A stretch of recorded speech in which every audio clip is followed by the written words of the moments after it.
of competent professionals before applying or trying any suggested ideas.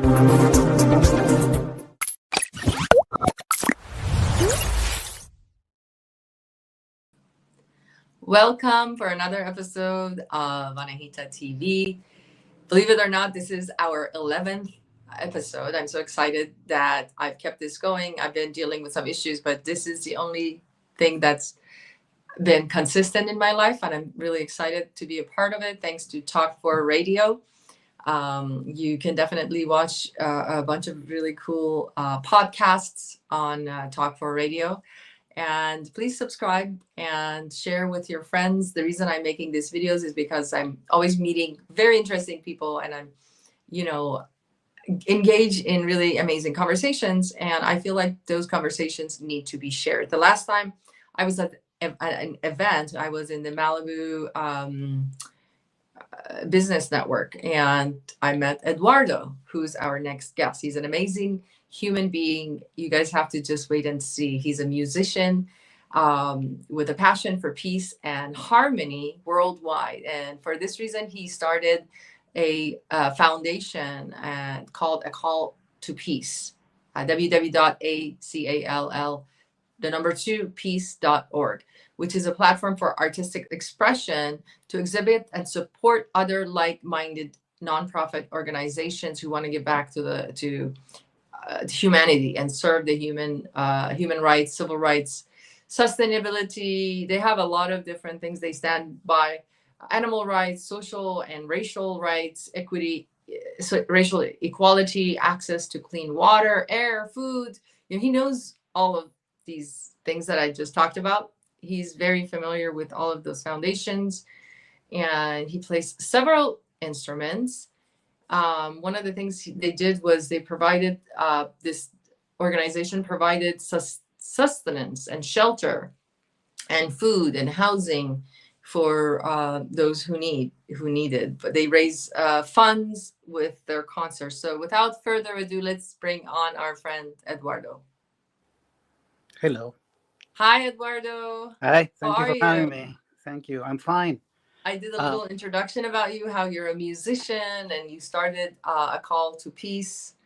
And, you and I had a wonderful conversation when we met at an event in Malibu. And so I decided to invite you on, and so we could share all your gifts, or some of them.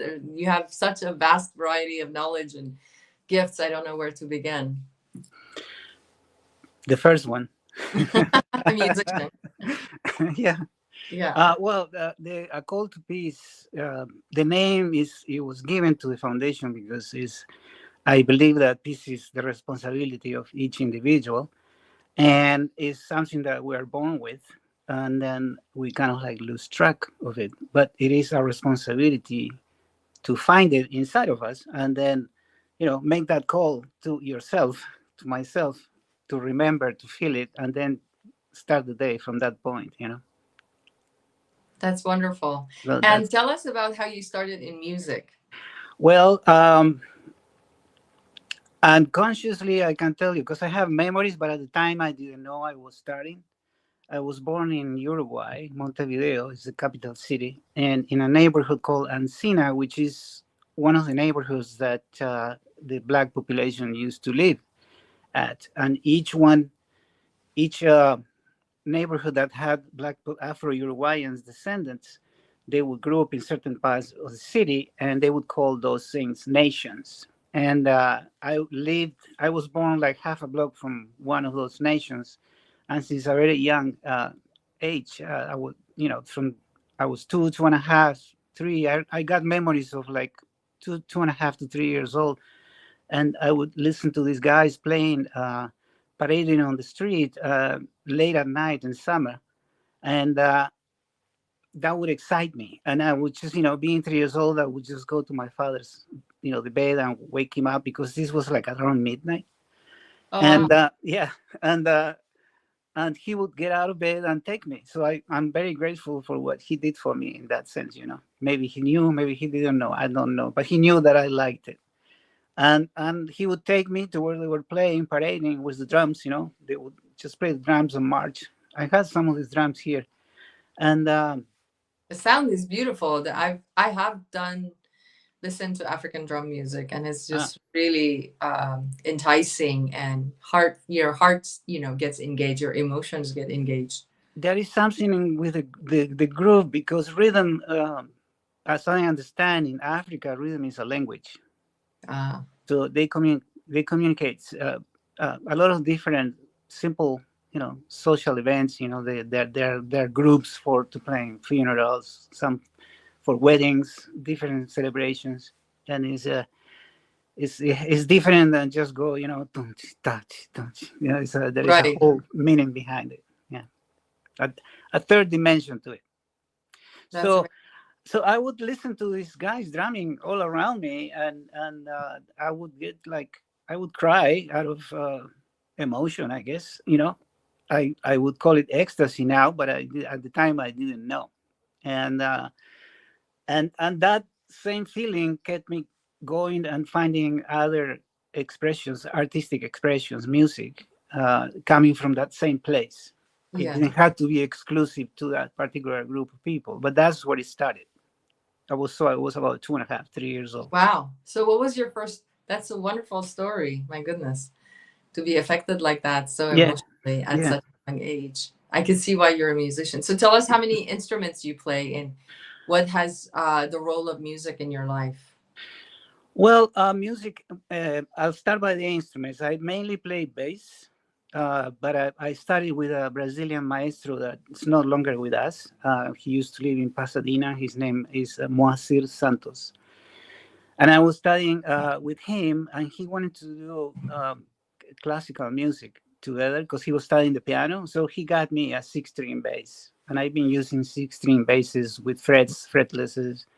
But also I have four strings basses and five, and then classical guitar mainly, and percussion, keyboards. I use a lot of keyboards to compose, you know, to arrange, and it's quite. I don't know. I just I get out of the way, and then the music takes me somewhere. Something happens, That's It's amazing. very pretty. Yeah. That's amazing. You also play the keyboard, no? Well, yeah. And you write songs. You write music for. I compose. Let me see if you Yeah. can see this. I don't know, but anyway, there is there are a few keywords here. I wish we Oh could do a wow. little tour of the studio, but anyway. So Lovely anyway, studio. You have yeah, how many? You have how many instruments? Many, I'm sure. I think I have about 8 or 9 basses, and Wow. I have one, two, three, 4 guitars, and then around me there are 6 keyboards, Wow. and then there is another one that my friend is using to trigger sounds inside of the computer. Wow. That's amazing. And how Mhm. did you get involved with? Came up with the idea like with a call to peace and giving back to society. And how did music make push you forward to start this? It kind of goes all together with my personal evolution with practicing this thing called knowledge, and looking for that peace inside, and finding it, and the which is the best part, when you find it. And even if I feel that feeling for 5 seconds, it's like it makes my day. That's wonderful. So it's between that and music. um, I was watching a man talking about this particular thing, which is what inspired me. And he was saying uh, that thing, peace is the responsibility of the individual, and that really resonated with me. And then right after that, he said, "What can you do?" So basically, he told me what he made me understand is that if I want to do something, I'll do it. It's my responsibility. I take the initiative, and he gave me the vision to put all the things that I knew about and dream about in my own hands. Yeah. So that's how that started. And then we associated with a church in Santa Monica, and for a while, even though we don't promote any kind of religion or politics, I think there is enough of that. We don't need to do more. Mhm. So and we did a series of concerts benefiting places that would take care of kids in the sense of paying tuition when they were the people knew that they were of great capabilities and talent, but they didn't have any money to pay for the studies. So that was one of them. There was another organization called uh, Ar- Armory of Harmony. What? Armory, What? Armory, Armory of Harmony. yes, which was created with the purpose of getting back the commission guns that they're brought back to the police or captured by the police, then melt the metal, and with that melted metal, you make parts of instruments, musical instruments that then are donated to schools, high schools, or places that they cannot afford. Things like that. Anyway, there were many. I just, in the website, I just don't remember all of it. Yeah. And then that was a whole chapter before the pandemic. When the pandemic came in, we couldn't perform. That's too bad. Yeah. But nevertheless, Sonia Kasarova, who's the singer and part of the foundation as well, she came up with the idea of doing the food recovery program. And with the food recovery program, what we started was we gathered a vast group of voluntaries, drivers, with either any kind of card. So we would all go. I was part of it too. We would all go to the markets like Whole Foods or Trader Joe's, Bristol Farms, Sprouts, and then we would get all the food that they were about to throw away, but it still had like a few days life, right? So we would take that to distribution hubs that were totally improvised during the pandemic. It could be a corner, it could be a garage, things as an art studio, and then people would come and to get food for free, because it was a time that not everybody could afford rent and food at the same time. This was during the pandemic? Yes, for so 2 years. You guys basically started that program where you're taking the food that was left over from the. Well, it was I think it was a little bigger than that. It was not just leftover, but the products on the supermarket, they have a shelf life. It says like consumed by this date. So a week before that date, they would take them off the shelf. Okay. Right, and in that period of time, we would get it, and it was still good.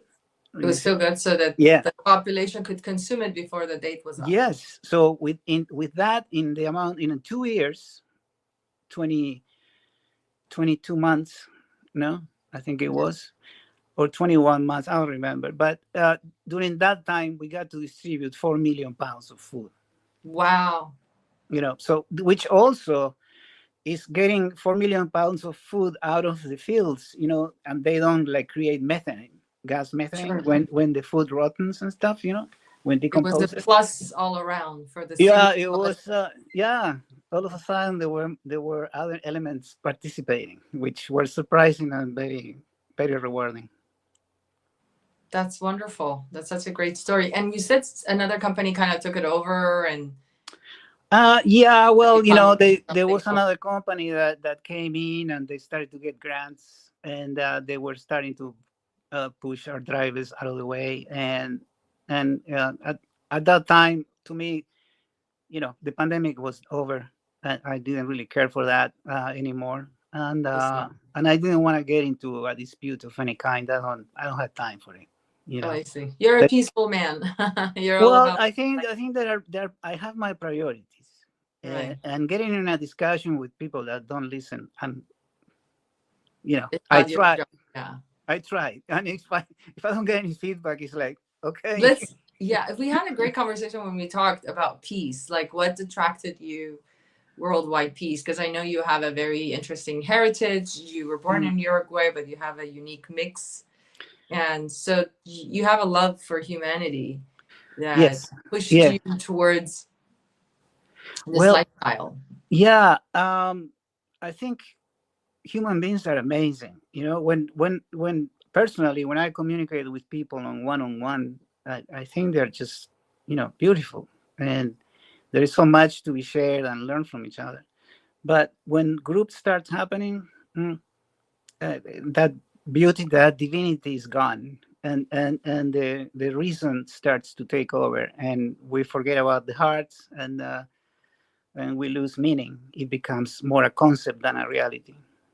I like how you said that. Yeah, this is why I started the show, because whenever I'm at an event or whenever I'm out, I always meet interesting people like yourselves, and we start these amazing conversations that I feel need to be shared. Yeah, And this is why I have these one-on-one interviews, because I see the beauty, like yourself, I see the beauty in every individual. Ah. And I studied a little psychology, so I know the group behavior is basically the most dominant person Mm. in the group kind of wins over everybody and directs the group. It the loud, becomes about the yeah, group the loud mouth. mentality versus the individual. A You know, friend of mine used to call that the Baja syndrome. the what? Bah, like a sheep. Like a sheep. Bah, yeah. Yeah, a lot of, it's unfortunate. They've done so many studies, Yeah. you know, in New York back in the 80s, there's a lot of crime. And then they noticed that when someone was being robbed or someone was being assaulted somehow, there was the group mentality. People, Yeah. if no one went forward, no one went forward, no one else. But if Right. one person tried to help, everybody else tried to help. Isn't that weird? Like, there was instances, they did studies where they were pretending to be beating up a homeless person. Nobody came up to save the homeless person and to say stop. And then they Yeah. put an actor there, and the actor was to go and stop it. Right. And when he stopped it, everybody else was like, let's call 911. But it was really sad, you I know, the know. group mentality. But yeah, we're getting off topic. But No, that's I mean, how I groups, know from experience. I'm not a fan of it at all. yeah. I mean, sometimes it's required for survival or in emergencies. You know, like I felt a more open sense of community when 9/11 happened. You know, it's like the world stopped, and it was like I really wanted to communicate with people and express my sadness and understand the sadness of the others. And like when you organize a thing to just feed people, that's another Yeah, story. Yeah, and then you create different relationships in that sense. You communicate in a nice, beautiful way. that makes sense. Yeah. And music, I mean, what would be the musician without the audience? You know, Right. it would be a big secret. Right. You know, when they say that if a tree falls in a forest, And if nobody's there's there. Yeah. someone there, nobody's Yeah. there to hear. It's the same. Like, Yeah. if you play your amazing music and you don't have the audience, it's like as Well, if you're not playing at all. that it has to start by myself. I had to confess that when I compose music and when I play music, it's for me to feel something. So I'm the first audience, right? You have to And feel it then emotionally yeah, first. so if I'm feeling that, then I'm comfortable of like sharing with everybody else, and then when people get that and get and stimulus from it in any which way, it comes back, and everything multiplies in both sides of the theater. Yeah. Musical resonance, vibration, everything Yeah, vibration, yeah, yeah, yeah, So it starts with music, before there was anything, there was sound, yeah. It's there was the exciting. word. Yeah, exactly. Well, according to Indian classical music, the most important element of music is silence. Yes. It's the note between all the other The, musical the, notes, the space between the the notes. space between the Yeah, notes. it's like, because without that, it will be pretty chaotic. It's like if you start making a paintment on top of a painting on top of the painting that you have behind you, instead of starting with an empty canvas. Hmm. You know. Right. Anyway. Yeah. So it's the notes. When I heard that, I used to play piano when I was younger. So that was something I learned in that class, that Uh-huh. it's the countdown. Right. Sometimes you play a note and you have to count to 3 or 4. Like, there's different octaves and Yeah. yeah. I used to have a lot of fun teaching young generations. When I lived in the first time I lived in Malibu for a while, I was doing giving private lessons, and I realized that there's an incredible amount of talent, and that the younger generations are really paying attention, because they wouldn't they would the majority of them would listen to music from the 60s and 70s and some 80s, and they were like 9, 10 years old. But Really, that's so cute. yeah, they would talk to me about Led Zeppelin and Jimi Hendrix,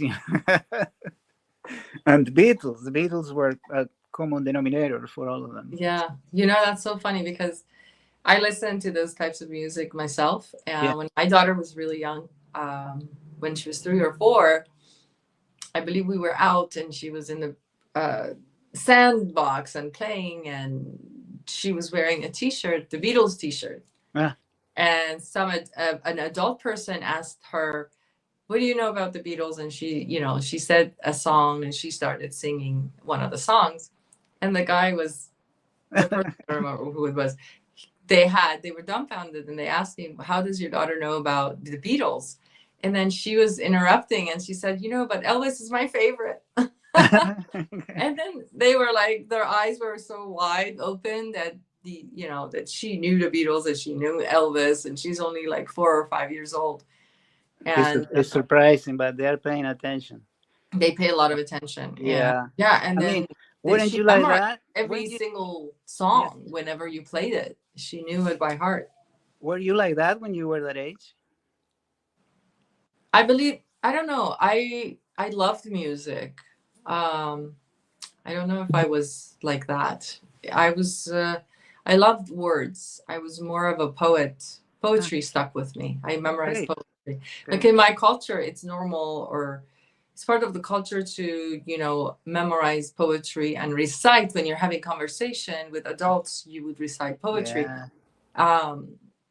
And it was taught in school. And then as an adult, when I became a writer, the first thing I wrote was poetry, the first format of writing as a young person. Actually, the first poem I wrote, I was 8 or 9, poetry came naturally to me. So I was more like, maybe we were the same somehow. I don't know.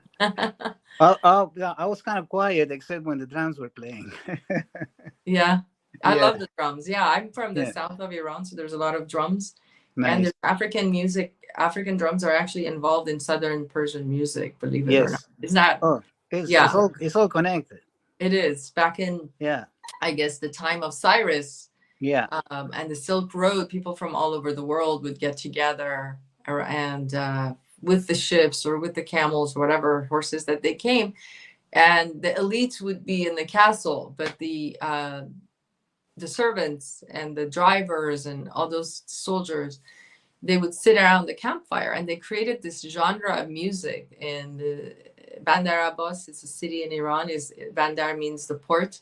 It's a port city where there's a lot of goods come through from China and the rest of the world through the Gulf. It's on the Gulf, and it's a mixture of Irish bagpipes, African drums, and I think those are the 2 main instruments. And that's a combination. It's really fun. It is really loud. It's really wild. And the dance is like African dancing, almost like 80%.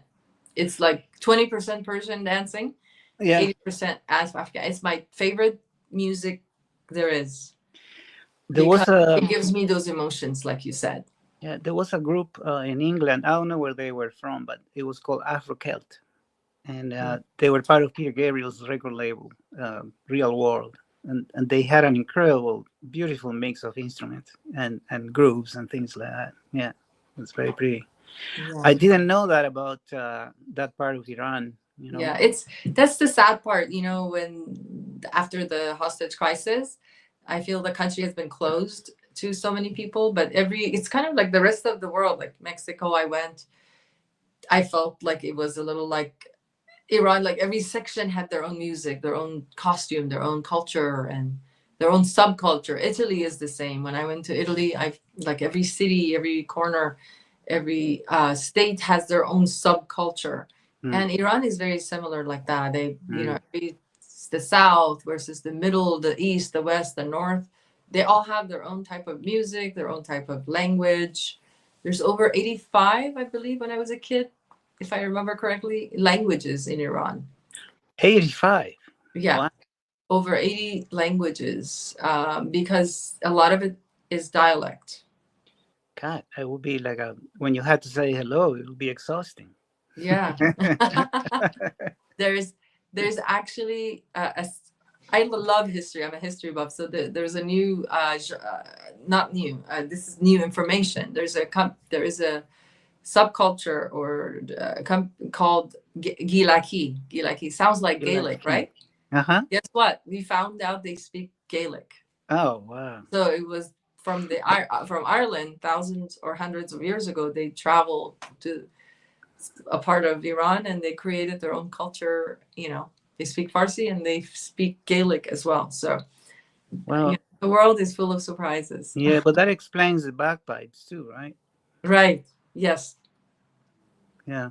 There was a lot of Iranians that migrated to Uruguay, and when they went back to Iran, they brought with them the yerba mate. So a lot of people in Iran drink mate every day, like we do in Uruguay. Yerba mate is that a thing in Uruguay? Yeah. Everybody drinks it all the time. Okay, it's delicious. Yeah. It's very good. So let's talk about peace and how you were so drawn to it, and what is your vision of the future when it comes to peace? And the future will depend on the initiative of each one, right? If you want to, if I want to have peace in my life, and you want to have peace in your life, and without telling each other how you should do it, but actually achieving that feeling, then there is hope. So it's like if everybody takes the initiative, or at least a little bit of interest, then there are people that are there to guide you through the process. And basically, as I mentioned in the beginning, peace is a feeling with which we are born. We are born. Yes, it's innate. Yes, and I identify that period of time between when a person takes its first breath and the time that is given a name and then starts to kind of react to the name, the sound of a name. In that period of time, I think that's the purest form of identity of a person. And that's, if we would have the memory to remember those moments, we would easily identify peace between the feelings we had, because it was just there. It was reigning supreme. It was part of us, our inner being. Yeah. So how do we bring that back? How do we bring that inner peace back? Well, I wouldn't tell you how to do it, but I know that I found basically the concept is you have to find something or somebody that acts as a mirror, so you can look inside and see what it is. Oh, there it is. And and then the same individual would show you a way. For, in my case, is 4 techniques of meditation that are first, second, third, and fourth. Very simple. That basically they reverse the power of observation of the senses. It's like the eyes are always looking out, the ears are listening from outside, the tastes, it's like the feeling, the touch. It's reversing that power and, focusing the lenses of the vision inside, turning around the microphones of the ears and listening to what's there, tasting and feeling what's inside of each individual. That's my personal experience. I don't know. Some people might find it in different ways. And we talked about your type of meditation. Can you tell us a little bit more? It's very interesting. Is that what I was saying? What is it called? No, it's self-knowledge. Self-knowledge. Yeah, self-knowledge, and there are certain programs available for people that are called peace education programs. Education. Yeah, peace education programs that they are implemented in many prisons around the world. Wow. And the people that enter those programs, when they go out of jail, they don't come back. I think it's called recidivism. or Okay, something like so that. then they become so peaceful. So when they're released, they never go back to jail. They, the common expression is like, if I knew this, I would never ended up being here. Right. Yeah, and there is That's wonderful that they get a second chance yeah, just with a simple meditation. right. I mean, and even if they cannot get out, but if they're in there in those small places and all those bars and all the conditions that people are exposed to in a place like that, they still find peace in there for Yeah. themselves. We So it's talked kind of, about silence in music. I just picked something up from what you were saying. yeah, silence. Meditation is being silent with yourself. Well, yeah, I mean, it's interesting because it's tricky. In my in the deepest days that I go inside, and I find that silence, then something else starts to sound. There is another sound, and it's not that silence anymore, but it feels amazing. It feels very peaceful. So So that's, what do you mean yeah, sound? The sound of life, the sound of yeah, yeah. God, or I don't a know. spirit? It's an experience. I mean, it's like, if I close my eyes, but I still see some form of light from the inside, or if I just go in silence and I start listening what's inside, or if I just focus on my breath and I, feel my whole body, and if I do another technique that would allow me to reverse the power of tasting, then I start tasting how that thing tastes like, and it's really beautiful. It's hard to describe. It's like describing a fruit that nobody had eaten before.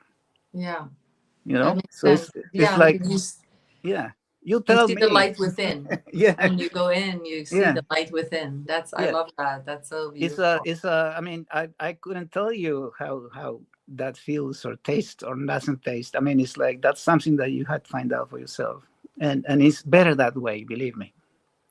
Yeah, definitely. It's experiential. You have to experience it yourself. And Right. one of the things I noticed about meditation, to have a deep meditation, there's no shortcuts. No. You have to show up every day. Yeah. Yeah. You know, Yeah. I went through a period, I've been meditating for a long time. And I went through last year a period where I was so busy with different types of work Yeah. and business that I didn't meditate. And my nature is so calm and I was hectic in Los Angeles, running, going after this and that, that it really wreaked havoc on my health. It made me very unhealthy Oh, when I sorry. wasn't taking the time to meditate. Right. So for me, it's become a necessity. Right.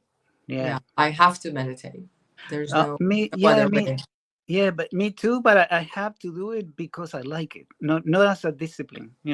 It's Okay. not like if I don't do this, I'm going to hell. No, it's not like that to me. No. It's like I just do it because I like it. I like it too. It Yeah. makes me feel grounded. Right. And it makes me make better decisions. If I'm not grounded, then I'm, part of the hustle bustle, then I'm going to be, making the wrong decisions. And Well, yeah, you see, a peace, another angle to look at peace is like a foundation. And from there, when you have peace in your life, then somehow you have clarity. You can see better or more or deeper. And when you have that clarity, you start to understand and realize that there are options. And that brings such a relief that joy is generated from it. wow. And then when joy is there, the next feeling, which for me is the ultimate, is gratitude. Yes. Yeah.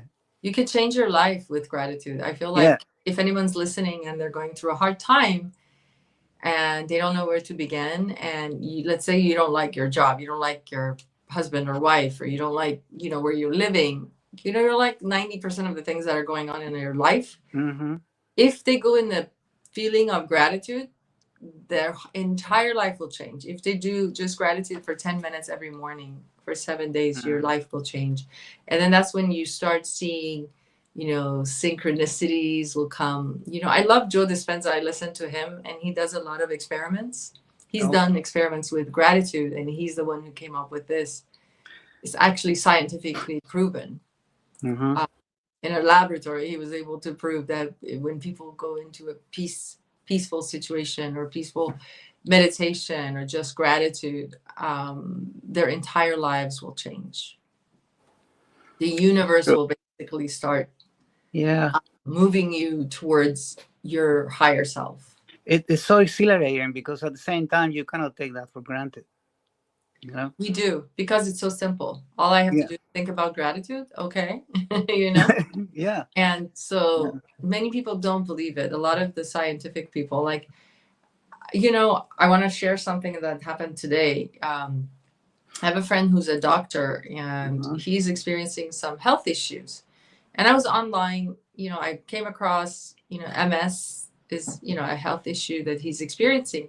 Yeah. And I saw this really very profound message. I said to him, and he made fun of it. He made a joke of it.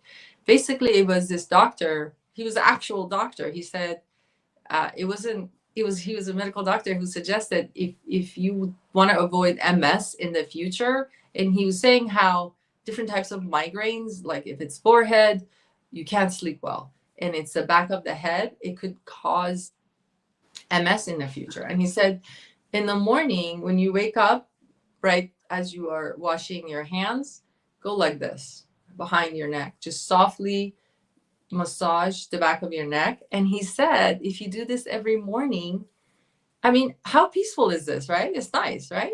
It feels You can great. avoid getting MS. Just Yeah. do this for a couple minutes. I mean, It- I it's like just- it. It feels good. I And think, I sent it to him, and he made a joke of it. Ha ha, who's this idiot? And I'm like, okay, never mind. Some people aren't open. no, I know.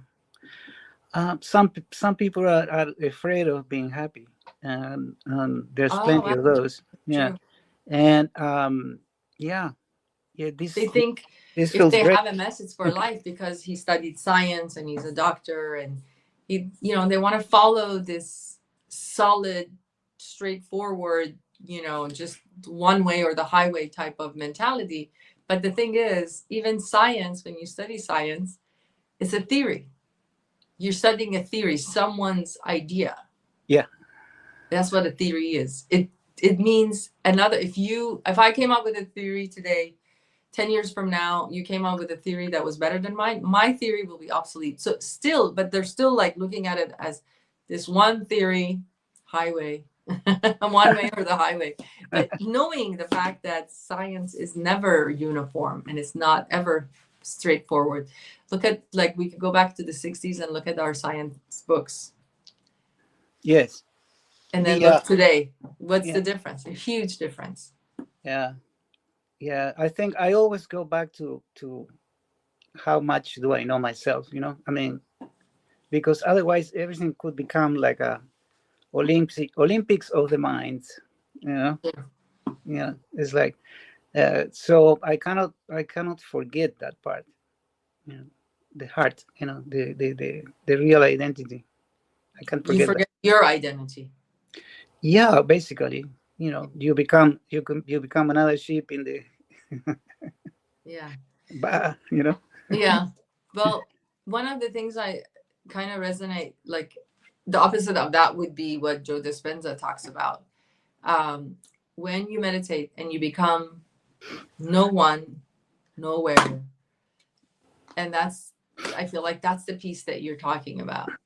When you are not resonating with your identity, like this is my sweater, this is my painting, you're not identifying with these things being mine, the ego.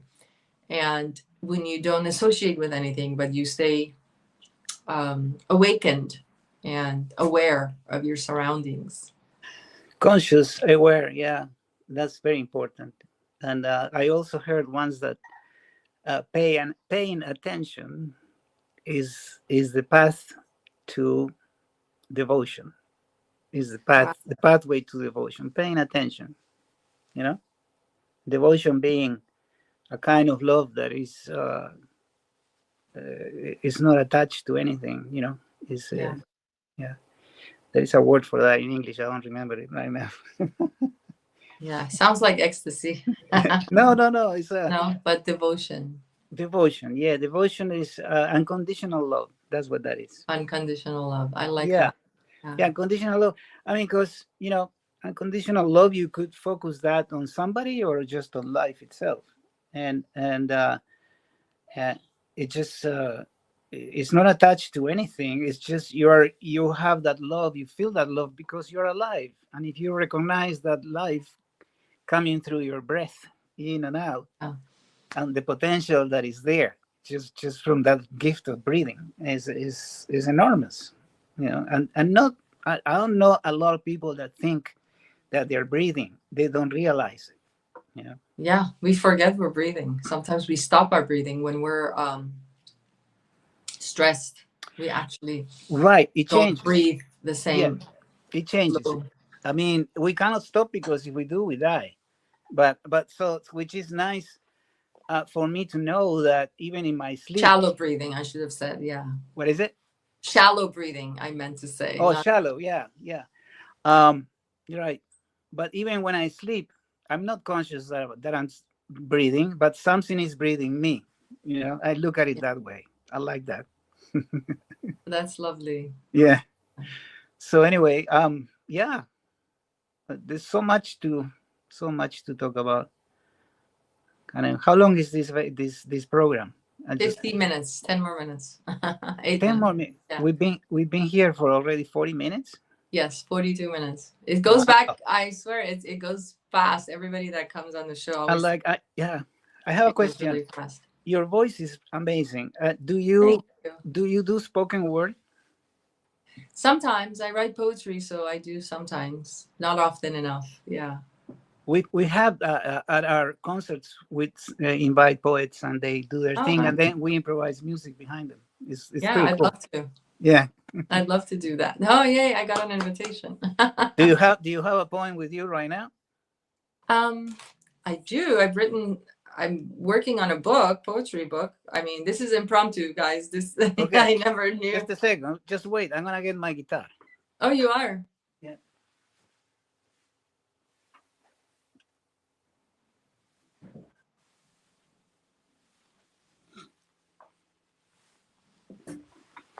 By the way, I have a wonderful friend visiting from Malawi. He's really? a singer-songwriter, and he's on that side of the studio with the headphones on, working on the music. And Oh, lovely. I would love to listen to you guys sometime. right, We're right. neighbors, and people don't know in the show that we actually live in the same neighborhood. Yeah. Yeah, I'd love to see the studio. Can you hear this? Yeah. All right, so you go for it. Okay, this one is called New Beginnings. I'm here for you. I will never leave your side. One by one, they all went home. Why, you ask? Because they have bills to pay, children to look after, parents to take care of. My aunt is coming over for tea. I sent her away because I was looking after her. What did I learn? You expect yourself, solo journey, yet we are one. Unclothed in the winter's darkness, will my youthful corpo survive? Once in a while, we get lucky to share our journey with the one. Signed and dated, you are married now. What? For how long? Forever? Really? Why do I have to contract him into a deal? Will he not stay just for the journey? Fear? Fear to catch a glimpse of my true essence in the mirror terrifies me of the obedience of the average man. Yes, ma'am. Yes, sir. I will stay in my lane and follow the madness, only to wake from a nightmare. An artist will sooner die than to fall into the blind path of the average man. To never question the meaning of life. A nightmare, unfathomed by the artist. Then, here I am. Win, lose, or draw, taking chances, being the black sheep, facing conflict, taking a more social discipline than may be handled by one person alone. The desire of an artist is a cancer that keeps coming back until you sum it up to validity. It only makes sense to you, the artist. So this is why I can't give up. Before you know it, it will be back. In the form of ongoing debt until you give in and let it linger with your soul. A genuine artist is an embodiment of her mission in the world of scarcity. The abundance of life can only be painted by the artist. The meaning of her life only through creating. Creation is life. Life is creation. There is duality. There is the duality you were looking for.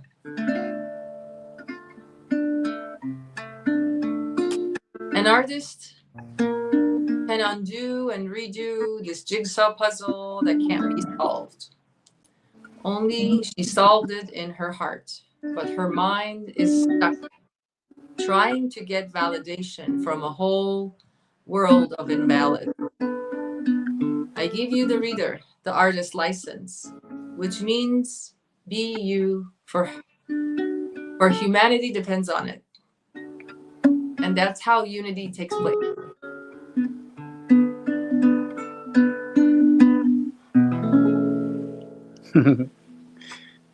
There you go. It's funny that I noticed that a lot of the things you and I talked about was in my poem. The sheep was in there. The black. Huh? The black sheep was there. The black sheep was in there, but I kind of alluded to the sheep, the average. I know. The- That follow. Yeah. The fall of the cliff. The one. Follow Yeah, the cliff into, Mm-hmm. Well, Yeah, that for was the- a nice surprise. That was good. Thank you. Thank you. So we're almost coming to the end. So any last words for the audience before we close up? Famous last words. Yeah. Well, it's up to each one of us.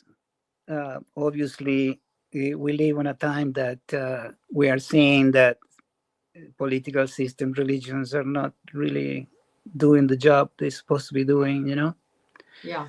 So it's a matter of assuming responsibility for your own happiness, your own joy, on top of the responsibilities that we all have, but giving a little bit of priority and attention to your basic needs.